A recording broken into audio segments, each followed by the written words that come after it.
Hello, thank you guys so much for watching this video today. I've got something really exciting to share with you today. This is actually a CNFT festival, and it's not just any CNFT festival. This is actually the Japanese Cardano community in the West coming together because, Cardano has all of these different communities around the world, and oftentimes there's language barriers, and there needs to be a way for these communities to be bridged. And the CNFT festival is doing great at that. And that's what we're going to be talking about today. We have many great projects today. We have Goat Tribes, Derp Birds, Happy Hoppers Club, and Baby Aliens. How are you guys all doing today? You want to introduce yourselves real quick before we jump into it? Yeah, doing great. My name is Jay. I'm the community director over at Goat Tribe. Vic, do you want to go next? Yeah, sure. I'm Vic from In Order. And myself and Yunya have been bringing together the CNFT Festival, which is today's conference is going to be, before we dive into other projects, I want to just overarch it.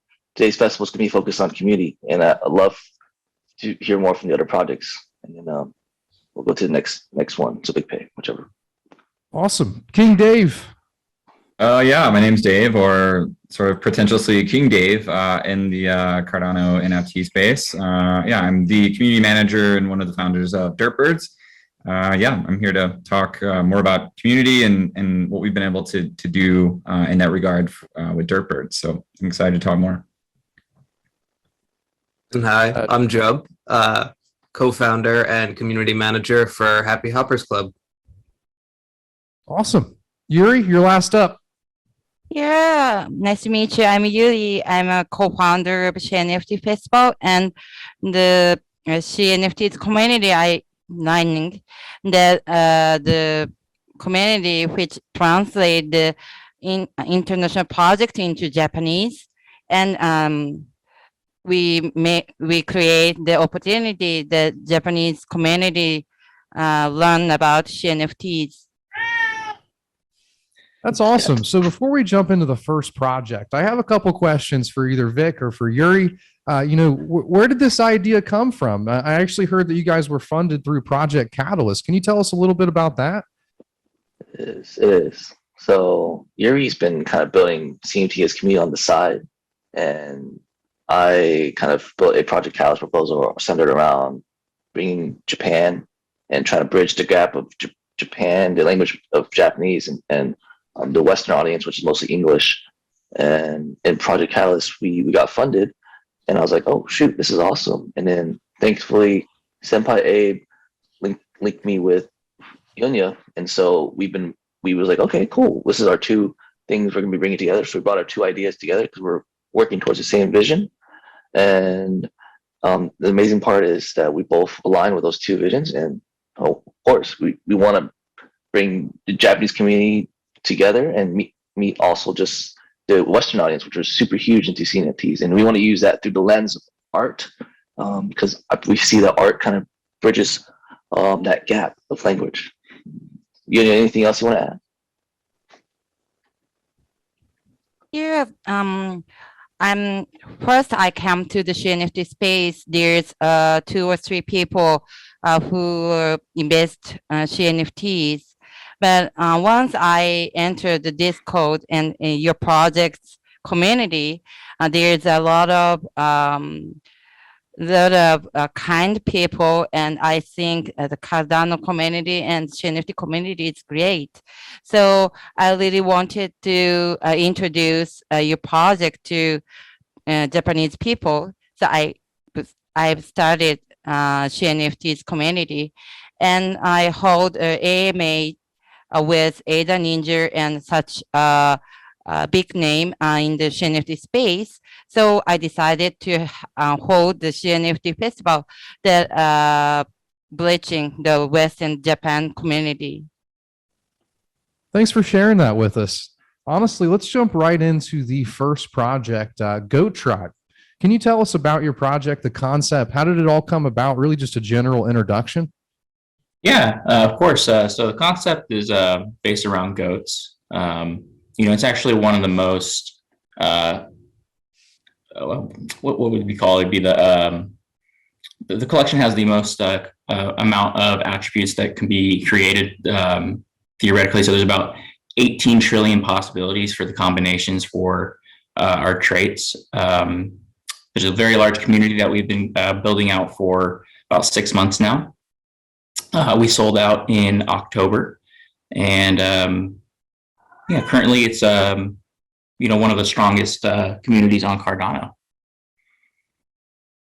That's awesome. So when you say the community is the strongest, what does that mean? How do you create a strong community?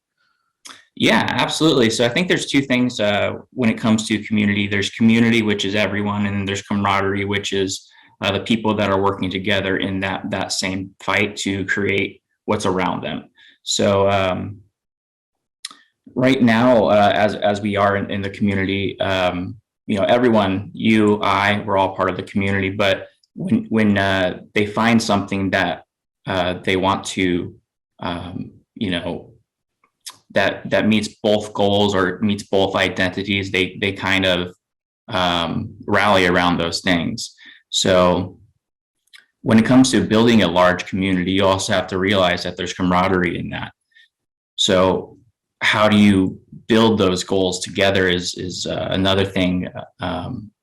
So it comes from, being part of the community as well. So when you want to build a community, you should probably focus on something that you want to be in as well, because there's like-minded people out there. It's, you're not alone, but, the saying is build it and they will come. So, speaking of like-minded people, can you tell us more about your team? Was it just you that launched the Goat Tribe, or did you have help from other people? No. I'm just the community director. So Dan is our co-founder. He also hand drew all the goats himself. The only help that he had was from his daughters. His daughters helped. Actually, if you look, there's a trait with yellow sunglasses, and those are the same yellow sunglasses his daughter owns.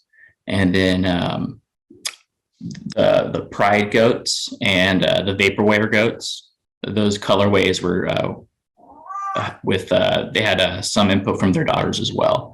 So I was brought on in September after all the pretty much the roadmap and all the goats were already created. All we needed to do was generate them, put them on chain, and go from there. Awesome. So why did your team choose Cardano? Yeah, so me, I've been in Cardano for a really long time. So I've been in Cardano 2018, a little after ICO. I think majority of my buy-ins were around 10, 15 cents. So I've always liked Cardano. I'm actually, in the background, I'm a big proof of stake maxi. So that's where I come from. And Dan, he tried trading a little bit here and there. Eventually he was just, listened to his friend, got more into Cardano. And me, myself, I kind of found him when he was in the transfer between ETH, Cardano, Tezos, trying to figure out what's best for his art. And the community really just spoke for itself, honestly. And that's really big for me too, because, when you're building a brand, he had the opportunity to go anywhere. But, building it on Cardano was just the smart move, honestly. So do you guys have a roadmap? You've done the initial mint. I've seen a lot of goats on Twitter. Everyone's really excited about it. It's probably one of the biggest, PFP projects that I see around. Do you guys have a roadmap for the future? Yeah, absolutely. So you can actually find that on our Discord at discord.gg/goat tribe. There should be a channel called Roadmap. Currently, we are actually this week, this morning, I just got word that our marketplace smart contract is on mainnet. So if you guys can find that, it's out there technically. So we're just putting that out right now. The website should be out soon. It'll be attached with our roadmap, our marketplace. And after that, we're going to be moving out to our merch and then moving into our comic book series. Around Q3, Q2, we're going to be airdropping grass, and then our stake pool will be announced as well. And then we'll move into our second collection in October. Awesome. Dropping some grass on some goats, man. Hell yeah. Yeah, that's gonna be fun. So, the CNFT community has blown up last year. What do you think is needed to, keep continually growing awareness about the CNF community and about CNFTs in general as we move forward? Yeah, so I'm actually been talking to a lot of people right now. I think what needs to happen is, it needs to start hitting into mass adoption, and it needs to be less focused on price and, some of those aspects. I think full engagement or immersion is probably a good way to go as well. Get something that when people see it, it's something new and engaging to the point where not only they want to play it, but their friends are playing it. So the other friend is playing it. I think word of mouth marketing is probably the strongest marketing. So building that is difficult. What that is will probably be unique to each project. But I think it needs to get to a point where it's not more niche or elementary type things like small implementations of different smart contracts. We need like full dApps or dApp connectors where people can see and use all these things at once. Thank you so much for that answer. I really appreciate it. Yuri was telling me that there are a lot of Japanese people and, Japanese companies that would like to create a community and produce generative CNFTs on Cardano. For someone that's just starting out, what piece of advice would you give them? Yeah, so relative to creating a community, but also the project in general. Absolutely. I think first and foremost, I talk to people often about this, and some people come into a project thinking about money. So remove that from the aspect at first. You want to really create something that you're really proud of. If you're proud of that project and you think it's a genuinely good idea, people will understand that and see that and want to help you with that. And then it's your job to reach out and to build a network. As soon as your network is built, they can reach out to their friends, and so on and so on. So really focus, keep with your idea, and share your vision with everyone, and be enthusiastic. You really want people to understand where you want to go before they join. Awesome. So my last question for you is, why goats? Why choose that animal as the star? Yeah, Dan just really kind of has a thing for goats. Apparently, I think there was a story. I'll have to have him tell the story another time. It's he saw a goat on a rock or on a cow or something, and it just really stood with him. And he really was like, okay, I really like goats, so he's just a really big fan of goats. Like I said with the last comment, stick with, what you really like and people will understand that. Awesome. Well, I really appreciate, you answering all of these questions. Is there anything that you'd like to say before we move on to the next project? Hop onto Discord, come join, I believe we have a Japanese channel in there. Feel free to join in there as well. We have our English channel, so maybe you want to try your English. Everyone will enjoy, teaching you a little thing or two. Awesome. Well, thank you so much. Next up is King Derp it's King Dave from Derp Birds. How are you doing today? Yeah, I'm doing good. I do go by both. Sometimes King Dave, sometimes King Derp. I'm the derpiest of the community, which makes me the king. So yeah, I'm doing great. So what makes you the derpiest of all of the derps? It's my first question for you. Well, I guess it probably comes down to the idea of the project and everything, right? Like this very intentional art style and everything that we have, which it's not for everyone, which is something it's a fun part of NFTs, is people finding their own art styles that appeals to them, or projects that appeal to them. And so, yeah, I think with with Derp Birds, like, yeah, we had this very intentional derpy style. And so it was sort of that name, even before I was King Dave in the CNFT space. I think it was the community that sort of, started calling me King of the Derps. And a lot of times it was typos and things like that, or I would say something in an interview that was pretty, derpy, I guess. So yeah, the name sort of came from that and has stuck. So I have a coffee cup somewhere with my crowned Derp Bird, but yeah. That's just, it's really a title, man. The King of the Derps. So King of the Derp Derps. Birds, can you tell us, a general concept? What is it? What is Derp Birds? Yeah, so Derp Birds is, we call it gamified NFT collecting experience. So and this is probably true. In fact, I know it's true across all chains. There are particular activities associated with collecting NFTs. A big part of that is centered on community. So even things like hanging out in Discord. So what we've tried to do is to take all of those aspects, or some of those aspects of collecting NFTs, of participating in sort of the activity of collecting NFTs, and gamify that experience. And so an example of that is using the community aspect, for example. Hanging out in Discord is, especially in the Cardano NFT space, is very big. It would be very difficult to see a project succeed on Cardano without having a heavy emphasis on community. And a lot of that community, for better or worse, happens on Discord. A lot of that community engagement. Some people who have sort of opposing views on that, they don't feel like Discord is a great tool, but that's the tool we have right now and we use for that. But so we've sort of embraced it. And we've built this achievement system, sort of this points earning system, this achievement system, where just by hanging out in Discord, right, talking to your fellow derps and the community, we even have a few achievements for joining other people's Discord, like other projects' Discords.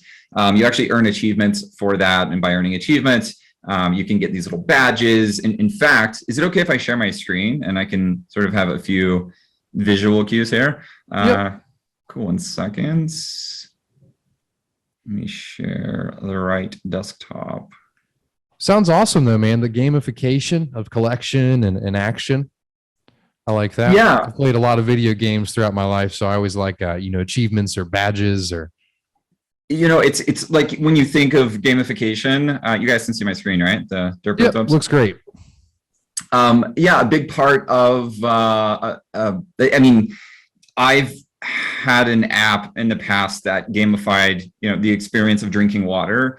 So like everything is gamified, and by trade, I'm a UX designer. So it's thinking about user engagement and how to get people involved and engaged is something that I spend my 9 to 5 thinking about as well.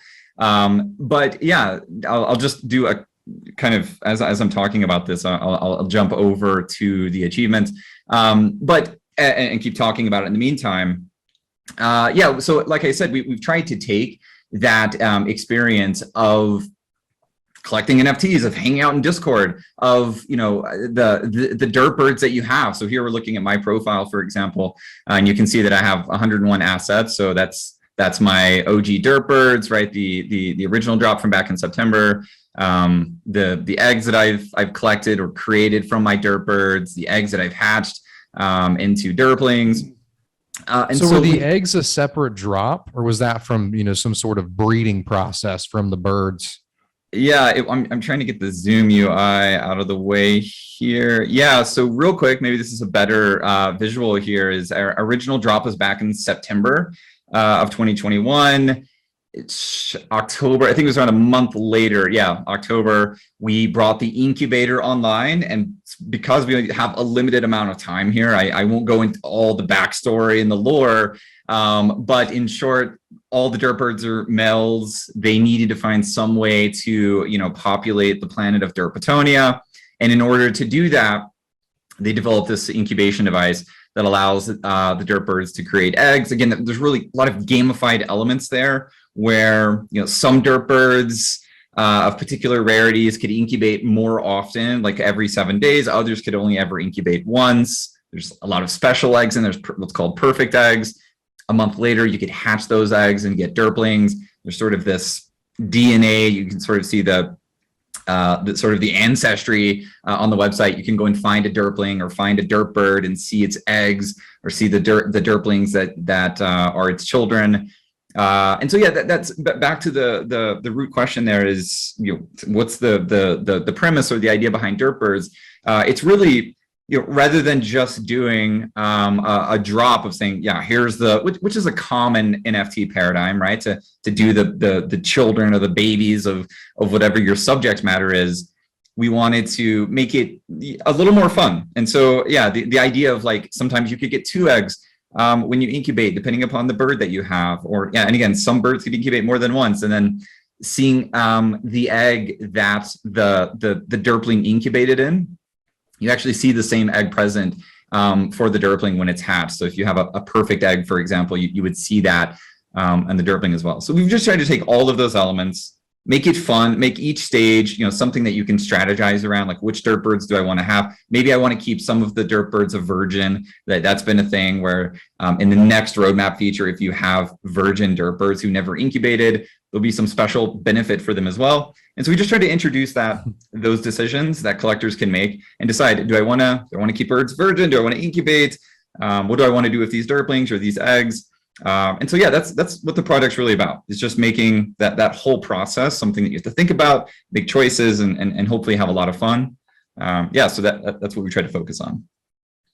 Awesome. Yeah, that's all really exciting. And I like to see the gamification and utility there. There's a lot of projects that claim gamification, but I can definitely see it. And I also want to say nice job with the UI and UX of the site. And it's all pretty cool. I'll definitely have to look more into derps after this call, especially the deep derp lore that you mentioned that we couldn't go into today. Damn it. By the way, there's a 45-minute video of me going into that roadmap that I just looked at. So I tend to be pretty long-winded, and yeah, go check out our YouTube channel. There's a 45-minute deep dive on the roadmap and what's coming up. So yeah, you can learn more than you ever want from that video. Awesome. So these last few questions are going to be a little rapid fire because we went kind of more into it. So why Cardano? Yeah, I think I probably have a similar story to a lot of other people here. I've been in crypto for years, got my start as most other people with Bitcoin, love Bitcoin, obviously. And then began dabbling in Ethereum and so on and so forth. And I discovered Cardano, right? Even before discovering Cardano, started to see some of the pain points of using, the Ethereum network with gas fees and such. So when I found out about Cardano and, watched Charles's famous whiteboard video, I was sold at that point. And that was a couple of years ago. And yeah, working in tech, being a UI UX designer, I wanted to get involved in crypto in some way. Like, I just want to build something. I'm an entrepreneur and like being involved if I have a passion for something, I want to figure out how I can get involved in that passion and not just be a consumer. And so NFTs, it's an interesting thing that I don't think is talked about often, but it is a way for people who do want to build to do something on the chain that they like. So yeah, a big part of this, and I'll try to make this quick. With Derp Birds, we've spent a lot of time focused on minting technology, so multi-sig transaction. I think we were the first project to use multi-sig transactions for minting NFTs, and a lot of benefits to that. That was hard for IOG to figure out. So it's been very difficult, yeah, to say the least. It's been 3 months that we've done nothing except focus on that. But yeah, a lot of benefits for minting NFTs, using multi-sig to mint NFTs. We've been really focused on that, and that's a lot of fun. Like we want to contribute to the community, right? We want to sort of help pioneer some of the technology. All projects have their specialties. We have an incredible engineer, and so sort of letting technology and innovation be a key characteristic or focus of Derp Birds is something that we're we're really passionate about. And we hope to sort of make multi-sig more popular. But yeah, that's Cardano. Cardano's a great place to build. It's very early still, and I believe in the long-term future of the chain. Awesome. So quick, 2 more questions. So what are the really strengths and weaknesses of building a community here on Cardano? Strengths is that compared to any other chain I've been on, the community here is Well, there is a community, right? There seems to be a lot of emphasis on community itself. Yeah, communities do form around literally anything. Right? Pick a topic, throw a rock at something, and there's a community that will form around that. But there is an emphasis on community itself on Cardano, which makes it natural. It just feels very natural to have communities form around projects on Cardano. And the great thing is, like, whether it's Go Tribe, Happy Hoppers, or Derpers, like we are one big community, right? There are, in fact, when Goats dropped, I minted. It was sort of it started off a little slow. Everyone knows the story. Like it took a little while for them to ramp up and sell out, and like I was obsessed with minting Goats, right? I minted a ton. I still have, and I have every one of them. Happy Hoppers was a little more difficult because of the whitelisting process that they took, but we're all one big community, and so it just feels very natural. And it does. It doesn't feel manufactured. You know, I've been in some communities where it seems like it's just like, I don't know, we're doing what was meant to happen. You know, there's a list. There's a checklist of things you can do to sort of pay lip service to community, and it feels very unnatural. I guess really quickly to touch on the weaknesses, because there's an emphasis on community. I think people can be a little emotional, right? But that's because we're very community driven, very community focused. So you do see people who have very strong opinions about things, and because we're so community centric, you get some arguments and debates, and that's natural, that's normal all the time. But that's also a part of building on Cardano is dealing with that. So if there is, somebody that is interested in, producing a CNFT project, what would be your piece of advice for them be? There's a lot, but I guess at the very top, most important things would just be genuine, as you just talked about. Like we've seen so many projects, even in the last, we launched back in September. Of course, CNFTs have been around for a year now, but there's been, even since September, so many projects launch and then not make it. I'm not saying they didn't, but some of them rug pulled for sure. They just completely disappeared, never delivered on the roadmap. We've all heard of a lot of those projects, but some of them just burn out. They just don't have a plan. They don't have a real formalized roadmap. And so I think make sure you really want to do it. It's a huge time commitment, and know what you want to do. I think a lot of people are like, oh, if I just come up with some cool character and draw some art and drop it, someone will buy it, and they probably will, to be honest. But if you're in it for longevity, if you're in it to stay in it, then you're going to want a real plan. And I think focusing on community is sort of ground zero, right? You have to do that. You need to have a community that forms around your ideas and your vision for your project. Well, thank you so much. Before we go on to the next person, is there anything that you feel that you've missed that people must know about Derpbirds? I think that's the high level. As I said, you can check out more about the project and learn about it at derpbirds.io. Definitely stop by Discord, say hello. You can check us out on Twitter as well. We have a lot of content on YouTube. Just search for Derpbirds. But yeah, we'd love to have you guys check us out and join the community. Well, thank you so much. Next up, Happy Hoppers Club. How's it going? It's going good. How are you doing today? Doing great, thanks. So what is Happy Hoppers Club? And can you introduce yourself as well? Yep, I'm Jub from Happy Hoppers. I'm the co-founder and community manager. So I guess Happy Hoppers is kind of the baby of the group here. We began work on the project in August, and then eventually did our mint for season 1 or generation 1 in December of 2021.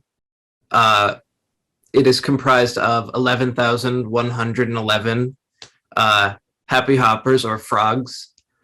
And basically the main focus of the project is a transformative NFT that kind of centers around a basic storyline. So as we've continued with the project, we slowly roll out more information about the world that the Happy Hoppers Club exists in. and our lore will be following the adventures of the club.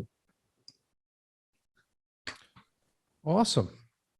So where did this idea come from? How did you start this project? I mean, to me, so I joined the Cardano community pretty much as a whole in May or June of 2021. And I came into the CNFT community as a collector. And so after a few months of kind of moving around the space and seeing, as a collector, what I enjoyed and what I didn't enjoy, I pretty much approached someone who I was friends with at the time and kind of got to kind of dreaming and brainstorming about what I would like in my perfect dream project. And so among those were things like, a subject matter that other projects have not done before. And we had settled on frogs. And why frogs? I just think it was one thing that we felt hadn't really been monopolized upon or really taken for a proper treatment in the CNFT space. I think there are certain animals that are a little more popular when it comes to NFT projects, particularly profile picture projects. And so, we wanted to kind of gear our idea towards something that we hadn't really seen very much of before. Yeah, I love frogs. I think it was a good idea. Yeah, and it worked out really, really well because as we were dreaming up this idea, we were discussing, my co-founder and I were discussing who would we want to be our dream artist. And I brought up Udan, who is somewhat well known in the Cardano NFT community, as someone who does not only fan art, but collaborations with other projects. And he said, okay, I'll talk to him. And so we were lucky enough to actually work with Udan for this project. And, when you go through his Instagram, he loves drawing frogs. He had drawn them many times before and did such great jobs on, different representations of them that it just felt like a really, really good fit. Yeah, that's actually really exciting that, the artist that you were interested in has already, drawn a lot of frogs before, because a lot of artists, they do have something that they really like that they just draw over and over and over and over again. So it's like a match made in heaven there. What is your guys' roadmap moving forward? Yeah, so like I said, we represent ourselves as kind of a story-based, transformative NFT experience. And, because of that, the way that we have kind of been interacting with our collection and with our community since launch has been through what we refer to as transformative events or transformation events. And actually, if I can share my screen, I did throw together a little slide to kind of... so we have two transformations that we've done so far. The first one was our wing event, which, the Cardano community loves wings. There are many, many projects that we see in this community where wings are one of the rarest or, one of the more sought after traits. So when you say transformation, you mentioned a transformation event. Do you mean the transformation of the NFTs themselves? Yeah, absolutely. So part of what our belief is that, like I said, I come from a collector background. And so to me, I wanted to kind of give the community something that would increase your love for your collection, right? And there's no better way to kind of do that than to be able to change certain aspects about it while not having to lose it. And so within certain cases, you can kind of almost customize the NFT more to your liking, depending on if you meet the requirements for that particular event. Okay. Yep, that makes a lot of sense. And honestly, I see that's kind of where a lot of things are heading, this idea of transformation, because when you have something, it's inevitable that you want to change it, you know? Absolutely. And I think to me, I participated in the first transformation event, and it immediately became one of my favorite, pieces in my entire collection, much less within my collection, just within Happy Hoppers. And so we're going to continue with those transformation events, and we're going to be continuing on well into Generation 2 and beyond, transforming hoppers and allowing people to kind of further customize what their NFT looks like within the scope of the project. But when it comes to our roadmap, I view it as 3 parts, right? So we want to be developing in 3 different ways at all times. One is the project itself, which is made up of transformations, like I said, and, sharing more of the story, more of the lore of the Happy Hoppers Club. One is our partnerships and our collaborations. So that's engaging with other projects. We recently launched the Lilypad Launchpad, where we're giving smaller projects and newer projects an opportunity to share their ideas with our community. And in many cases, either offer holders of Happy Hoppers free NFTs or whitelist spots for new projects. And then the third main focus is off-chain development, because there are only so many people that are not only invested in crypto, but also in NFTs. And so we want to continue to build the brand in a way that increases our community to some people who might not even hold Cardano.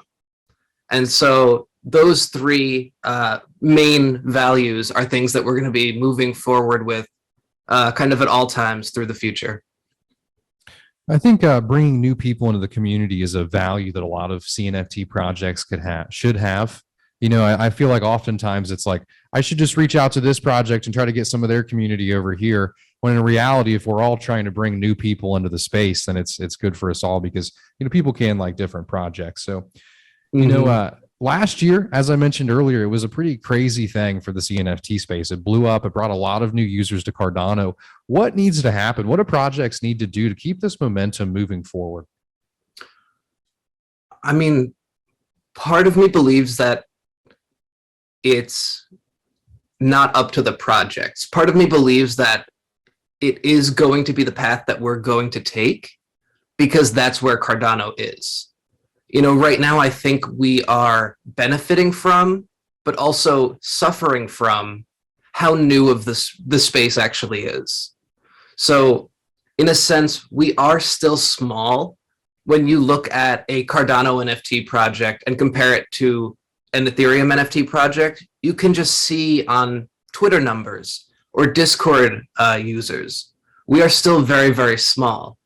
And so I think that explains in some way why the community is so close.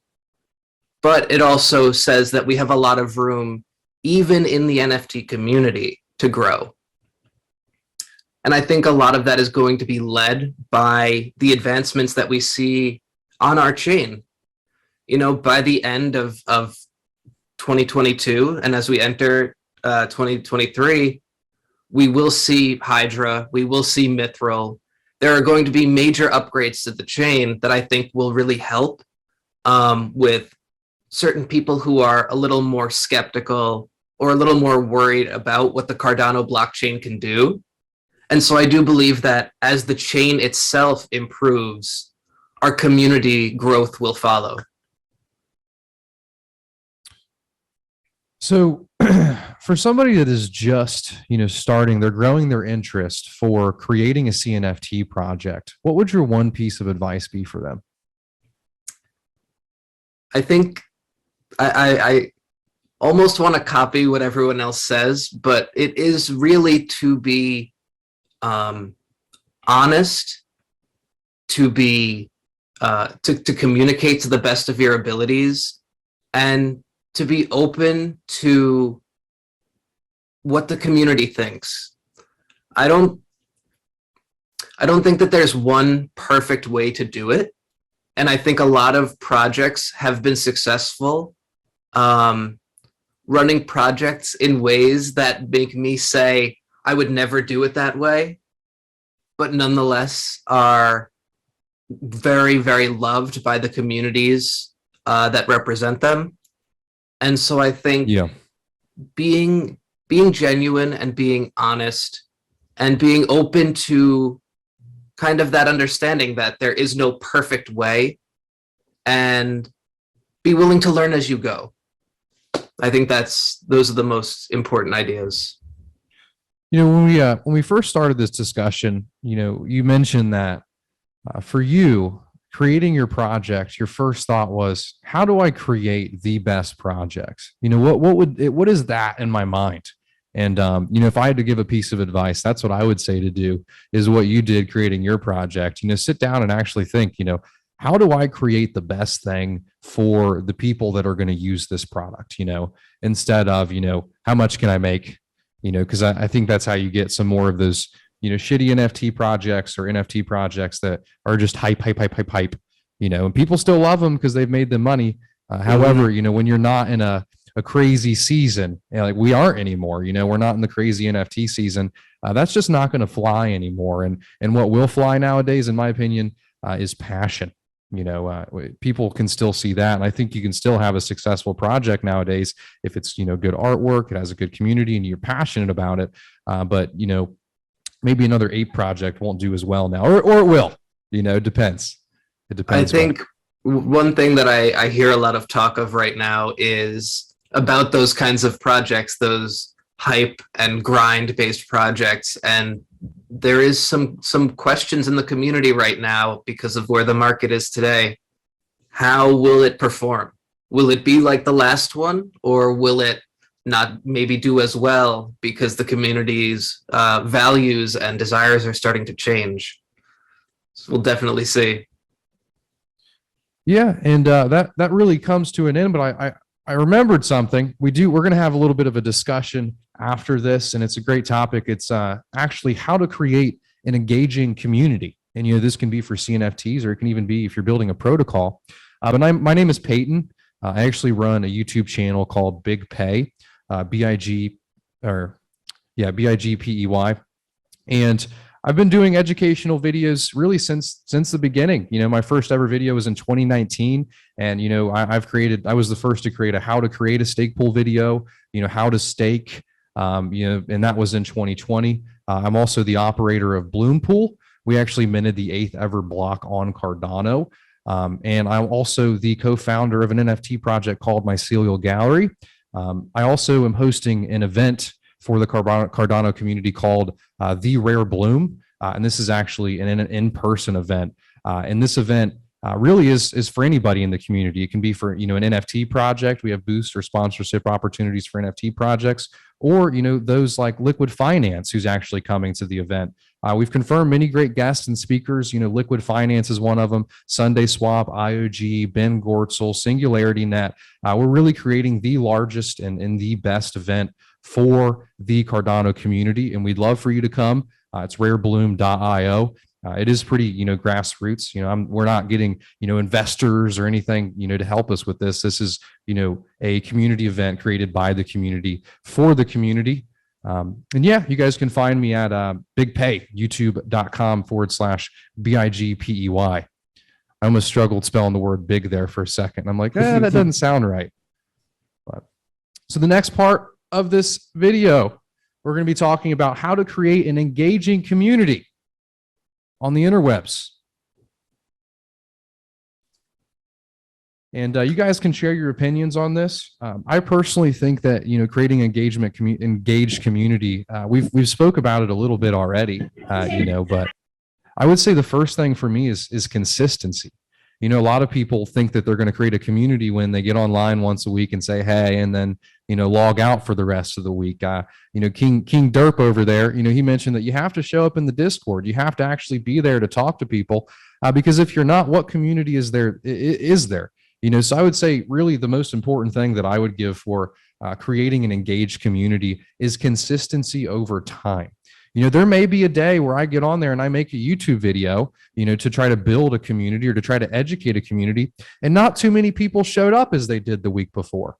And even though that happened, you still got to make the following video next week or the following day. And you still got to come to the Discord server because if you don't have that consistency and that engagement, then people aren't going to show up to support you and people aren't going to be around in the future. Because when you're always there and, you know, somebody checks back in a month later, they pick up on that, you know, and they're like, okay, this guy is still there, you know, grinding in the weeds. And, you know, I want to support this guy. I want to be a part of this community. So I would say consistency over time is important. You know, don't come in to do a project where, you know, you're only going to be around for 6 months, you know, or 2 months or 3 months because there's no community there. It's clearly you had an intention, you know, you got what you wanted and then you dipped, you know, 6 months later. So that's what I would say.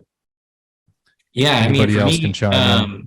absolutely. So for me, like, I actually took a really big hiatus from interacting with people on cryptocurrency for about a year, and coming back into it, just being with like-minded people, you know, going back to camaraderie, it's you know, it's emotional. It's something that when you find the value in being part of communities or you know, having a duty to a community, you know, that is something that I really like to focus a lot of people's attention on because it's something great and powerful.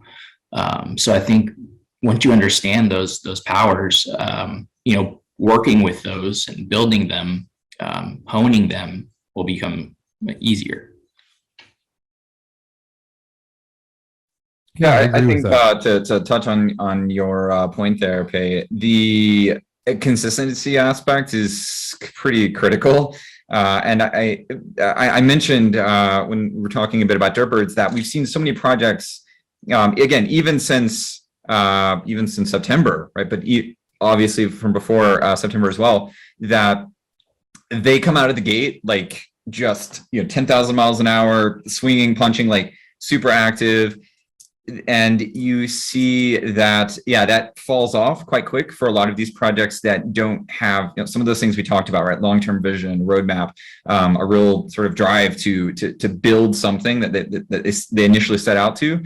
And yeah, we've seen so many projects who have failed to do exactly what you said, just keep up that consistency. And it's hard because you're plugged in all the time, right? Like the two main forms of communication we have is Twitter, Discord, and those are with you on your phone everywhere you go.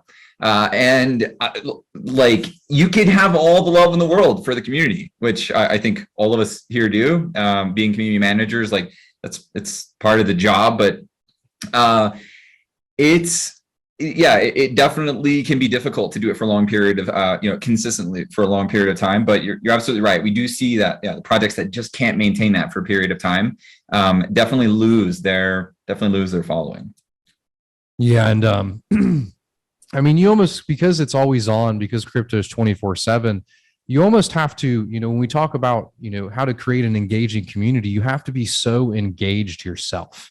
And almost to an unhealthy way, especially if you're working a full-time job and, you know, you have a family and you're also doing this, you know, this project on the side, you know, it kind of does take out of your life a little bit to keep the community engaged. And, you know, they realize when you're not, you know, immediately, and you can see the sentiment around that, you know, turn. So, you know, when you're looking at doing this, really just know what it takes with all of the other responsibilities that you have going on in your life. Because, you know, me personally, I must say that, you know, it's in an unhealthy way, I've had to remain engaged when that may not have been the best thing for, you know, my mental health or, you know, my career, whatever you want to call it, because you have to keep replying to people. And if, you know, the guy that is the head of this is not there replying to people or not showing up, then people start to get really worried when you might just be having a weekend, you know, with your family or with your friend. And, you know, it's actually the same thing for YouTube.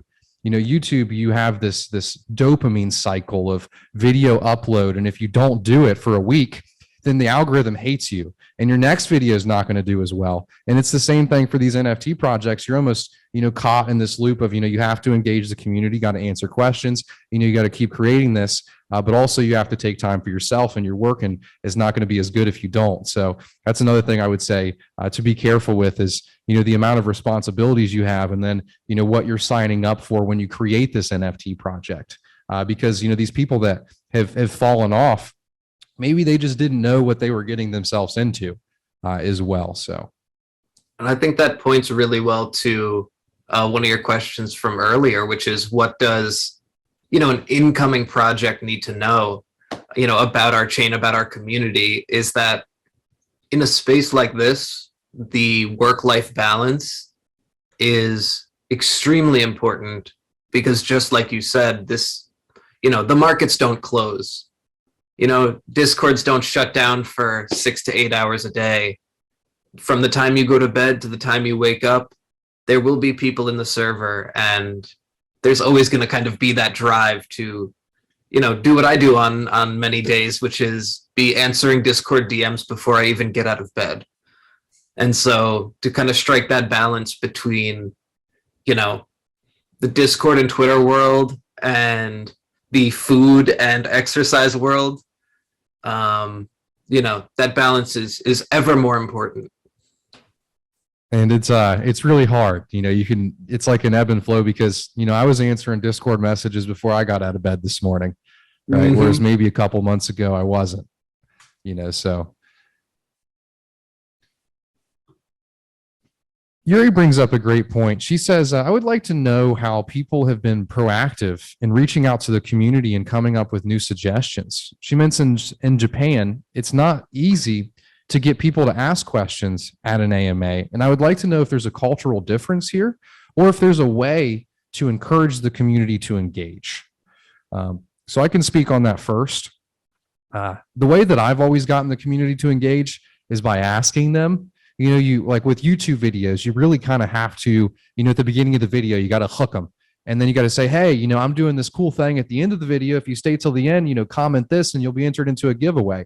That's one way. For AMAs, it is hard to get people to engage, but you kind of have to just kind of, keep prodding them for questions. Like, what do you have questions about this? Or what do you have questions about this? And you kind of have to create like a narrative and like a format to where you're talking about topics. So you're almost educating people about something, and then they'll have questions based on what you're talking about.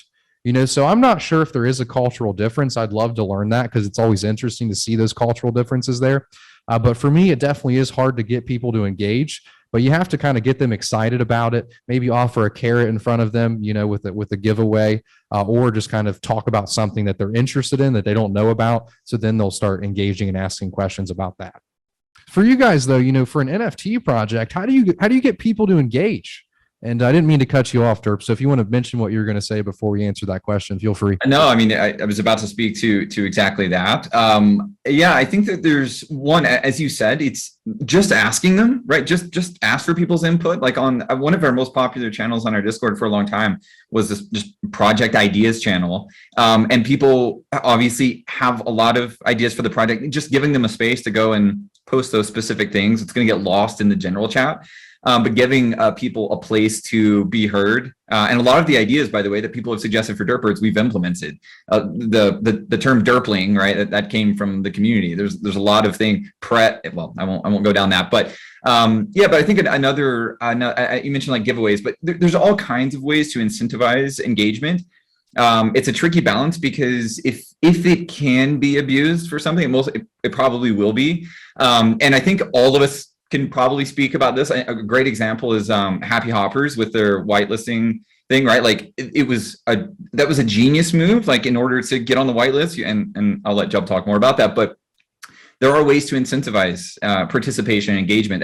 That was one of the reasons with Derpbirds we did the achievement system, right? So by chatting, by leaving reactions and such in Discord, you earn, every single one of those is going to earn you experience points, but there's also lots of achievements associated with that.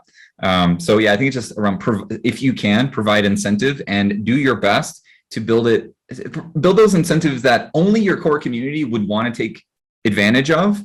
If it's something that's going to reward people from the outside who have no interest in the project, they just want the reward, that it's very hard to find that balance. Reward your community, don't necessarily encourage malicious behavior.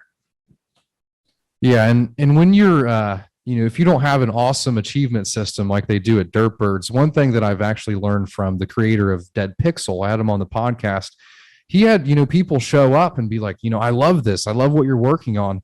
And those people that do show up, make sure you reward them with, oh, you're a moderator now, and, say thank you so much for supporting my project, my, what I've put all my passion in. You've showed up to help me. So make sure you kind of give people a pat on the back and, support them if they're supporting you. That's straight from the creator of Dead Pixel, and he's done great at really building a community around him. And he said the core of that was supporting those that supported him early on. And I think he even has like a private channel for the early people, which is important. But he mentioned what you guys are doing over at Hopper. Do you want to talk about that? So that was regarding our season 1 mint. So, we did experience a large expansion of our community around the summer, fall of 2021. But like I said, I kind of started out kind of a little earlier than that when the community was a little smaller. And, I was starting to feel that the community was getting really big, and there started to be names that I didn't really recognize. And so I tried to kind of, we designed a system that in our minds would help the community kind of get a little closer together. So we encouraged communication and activity in the Discord. And so in order to initially whitelist for the pre-sale for Happy Hoppers Club, you actually had to be of a certain rank, utilizing the Me6 bot, the Discord bot. And so you had to actually come in, engage with the community, and spend time getting to know other people in the community before you were given access to, a first chance at the actual drop itself. And I mean, I think that it was in many ways good and bad, because what we ended up finding was there were some people who looked at it as kind of like a chore, something that they did not want to do. And so you'd have people try to just type whatever the first thing that came to mind, not really getting themselves involved with the conversation at the time. But, on the more optimistic side, there's at least 2 projects that I can think of that are in the works right now, where the teams met in Happy Hoppers chat.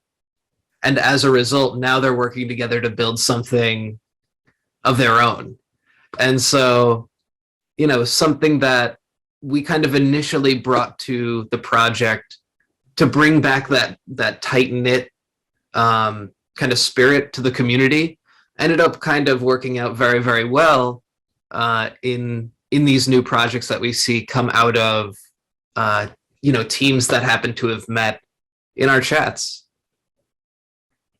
So with that, did you notice, a decrease in sales, because you're almost limiting people from getting to the point of purchase, so how did that work out for Happy Hoppers? Did you guys still kill it? I mean, I will be honest. So our sale went on, I believe it was December 20th or December 21st, and ran into Christmas Day to December 25th. And I remember being on the phone on the 23rd or 24th, sweating, panicking, saying, this didn't work out. We limited ourselves too much. I fear that we might not sell out. And sure enough, I stuck around. I spent every waking hour I had in the Discord server, answering questions, helping people mint if they were interested. And sure enough, the community, stuck around and continued to support us straight through to sell out. And, it got me to the point where I started to laugh at myself because, especially with certain projects, I think now projects are kind of trying to leverage a very similar system that we used to create a very, very different kind of culture. But when we sold out, it was, it validated the belief that, like I said, I kind of had from the start, which is I want to build a project that I would enjoy as a collector. And it kind of helped validate the idea that, you know, I was on the path of building that exact kind of idea, but for someone other than myself, and that there were people other than me who could enjoy that same kind of idea. Thanks for sharing that with us. CNFT Cult, you have any comments? How do you keep an engaged community? Yeah, just to go back to being, you know, how to get people to ask questions. Just remember it's a two-way street.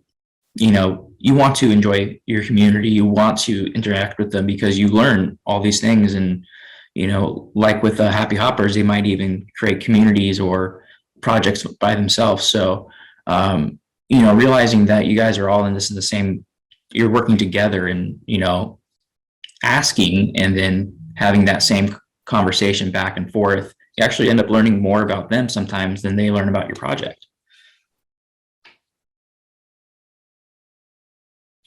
I will say as well, when it comes to, you know, engaged AMAs and question and answer kind of segments, one thing that I find does very well is kind of like Dave was pointing to earlier, which is just give them a room in the Discord or some space over time to think about their questions. Because I think a lot of the time, I like myself as a collector or community member of many projects, I will attend an AMA without a question in mind, sometimes because I didn't know the AMA was going to happen until that very day.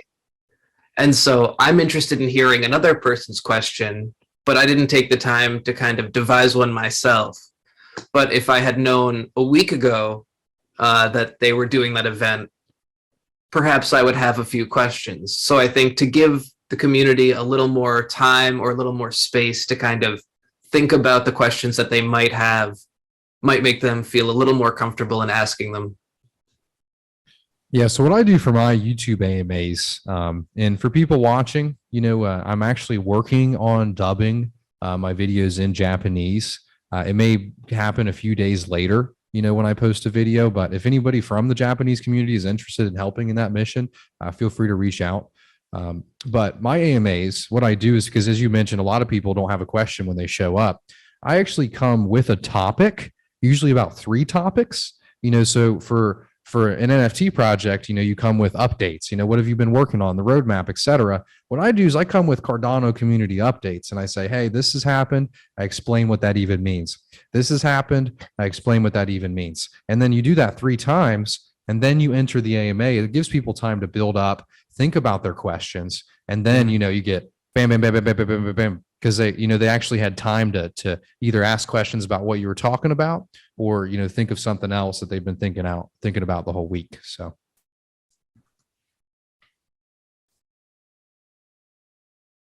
Vic, what do you got for us? How do you keep an engaged community, Vic? What I got for you guys is, you guys said a lot of amazing things out there. I think specifically Japanese community, a lot of them are pretty new to this space. So hopefully this gives you some pretty good knowledge out there. From my perspective, is honestly just being a friend, and it does take a lot of you guys. So a lot of you guys already do this already, but mostly you have to reply back to everyone. And there's a thing in America, we have this amazing customer service kind of idea from this company called Chick-fil-A. I think someone told me this, like, my customer service is based around Chick-fil-A. It's my pleasure.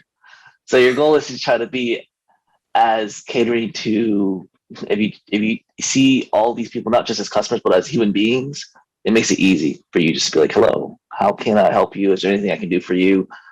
Is there any questions that you have?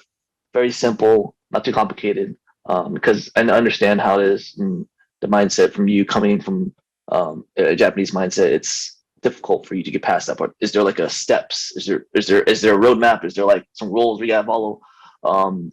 It's very simple. You just gotta just be your authentic self, and the rest will kind of follow. So number 1, be engaging, say hello, be kind of create that open-ended dialogue and actually create that authentic connection.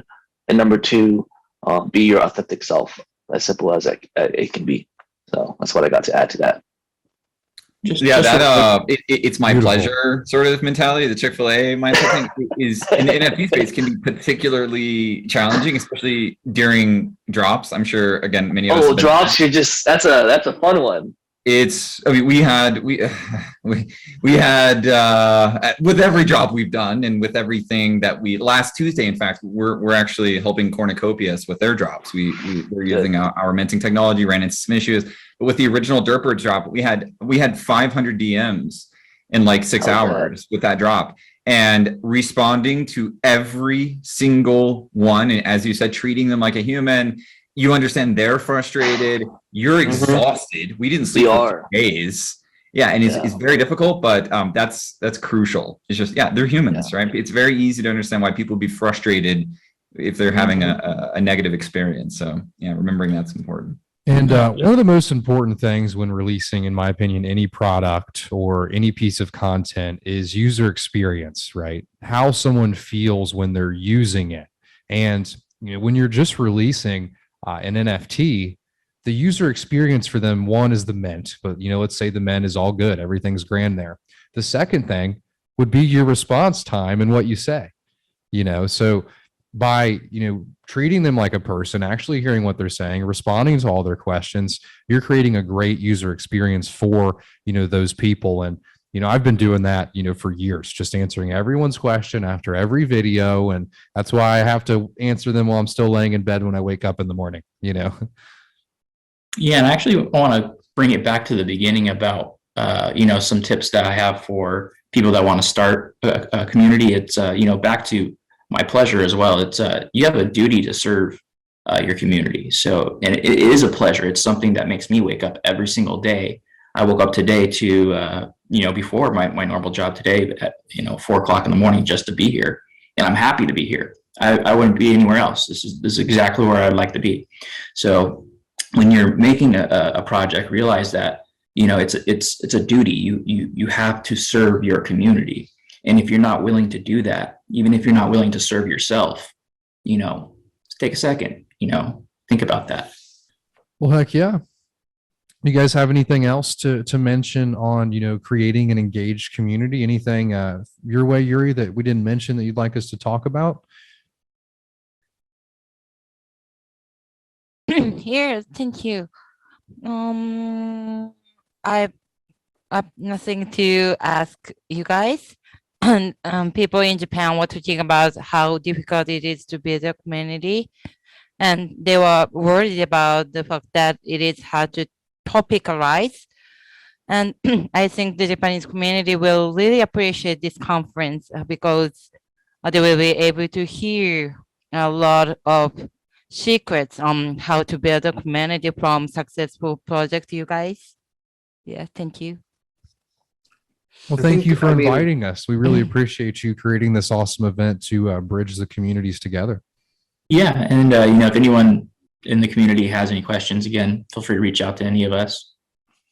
Yeah, whether you're a community member, collector, or someone interested in building a project,